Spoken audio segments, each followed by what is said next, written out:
disse Owen. Porque ele não é um cara estúpido e, portanto, vai querer saber seus objetivos.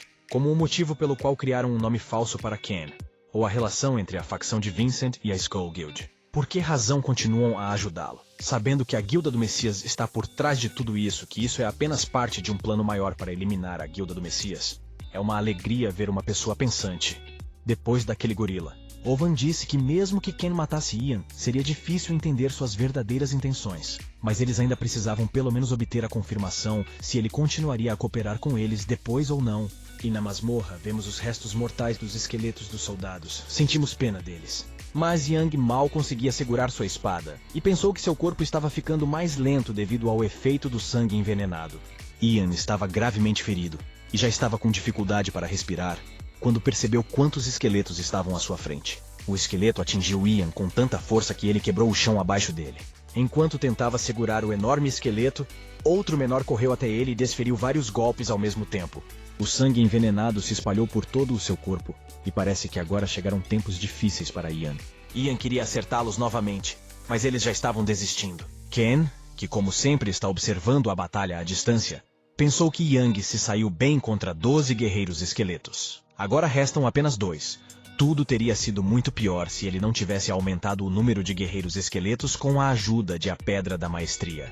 Agora que estava completamente sob a influência do sangue envenenado, Ken decidiu que não teria mais que entretê-lo. Ian continuou gritando com Ken para lutar com ele em vez de ficar parado.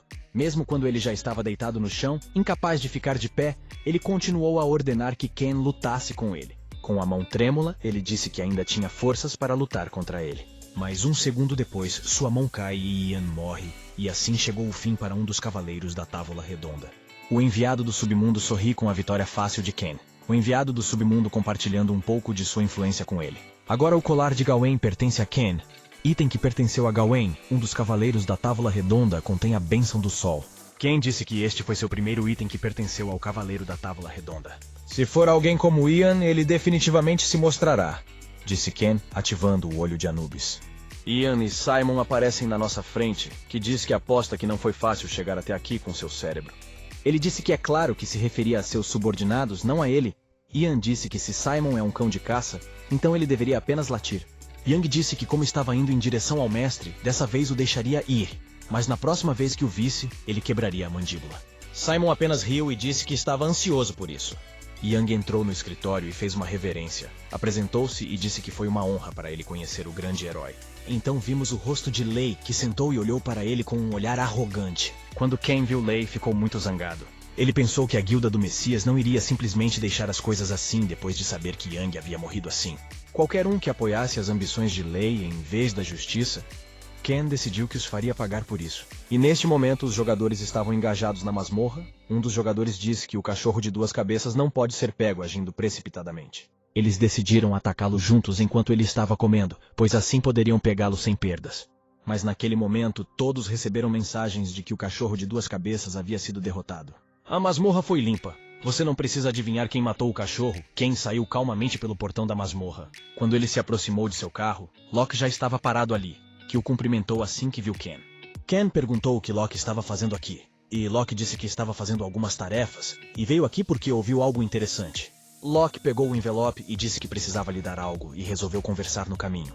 No carro, Locke entregou um envelope para Ken, e disse que Owen queria que eles entrassem em outra masmorra juntos. Locke perguntou a Ken como foram as coisas com Ian.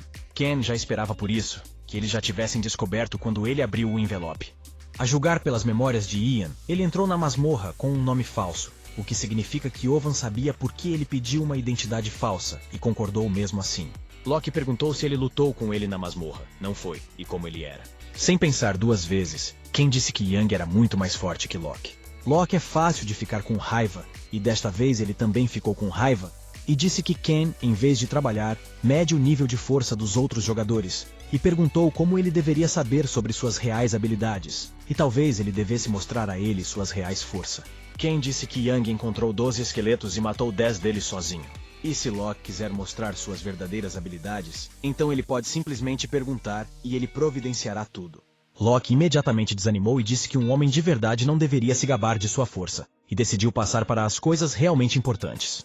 Horned Fox Dungeon. 12 tentativas fracassadas foram feitas, disse Ken.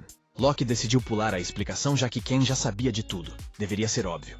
Mas ele ainda disse que Ken iria lá de máscara. E está claro o porquê. Ken pensou que seria enviado para a masmorra da raposa com chifres logo após derrotar Ian. Ele começou a se perguntar o que isso poderia significar. Mas ele ainda concordou com a proposta. Locke saiu do carro e Ken foi embora. Ele imediatamente ligou para Owen e disse que tinha acabado de terminar com ele. E não disse para ele não se preocupar com nada, porque ele nunca escolhe uma opção perdida. Owen perguntou o que ele disse sobre a proposta deles, e Locke disse que Ken concordou instantaneamente, e ele mesmo já sabia das características da masmorra. Esta notícia deixou Owen feliz, e ele disse a Locke para fazer a sua escolha final por si mesmo, já que Ken aceitava suas propostas. Não haveria como voltar atrás. Owen ainda não confiava totalmente em Ken, mas ele entendeu que se eles quisessem agir contra a Guilda do Messias, eles precisavam agir agora, porque eles tinham pouco tempo sobrando. A menos que um grupo aparecesse nesse meio tempo que pudesse conter a Guilda do Messias. Então eles não terão vergonha de mostrar suas presas. E Ken já chegou ao prédio abandonado onde costuma ficar. Ken pensou em seu passado. Agora ele vai tirar isso, que isso aconteceu depois que ele limpou a masmorra da raposa com chifres. Há um momento no passado, a garota se aproximou de Ken e disse que o estava observando na masmorra. E como suas habilidades são excelentes, por que ele não se junta à Guilda do Messias?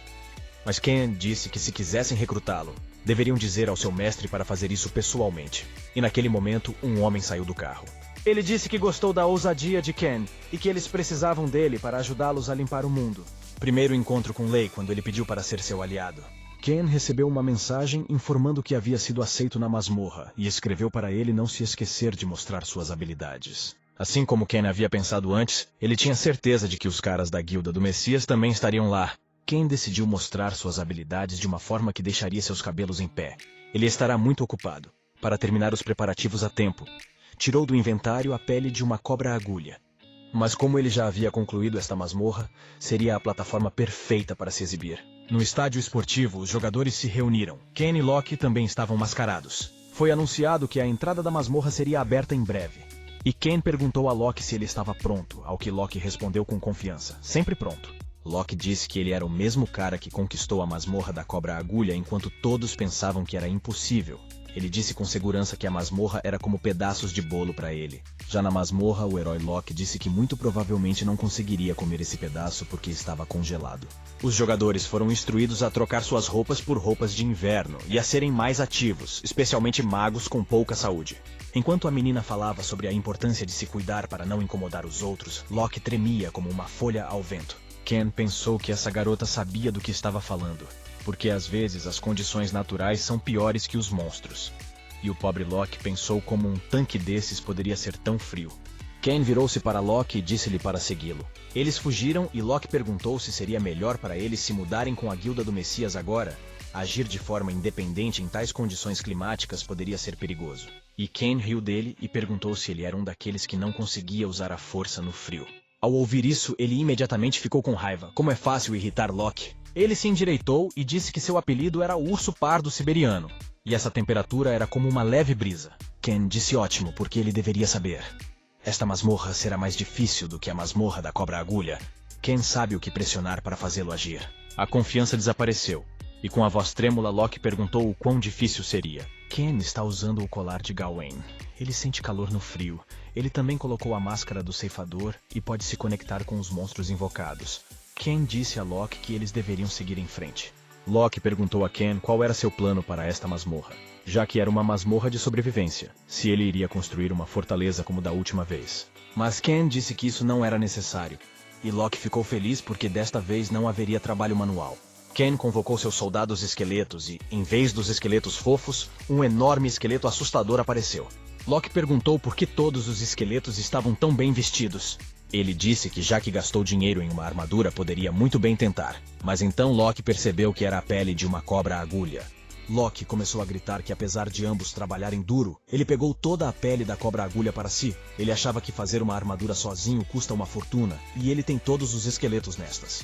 Ken disse que sua parte deveria ser entregue no escritório. Não sei se devo acreditar nele, mas tudo bem. Locke começou a repreender Owen novamente, e suas orelhas coçaram novamente. A menina ficou atenta.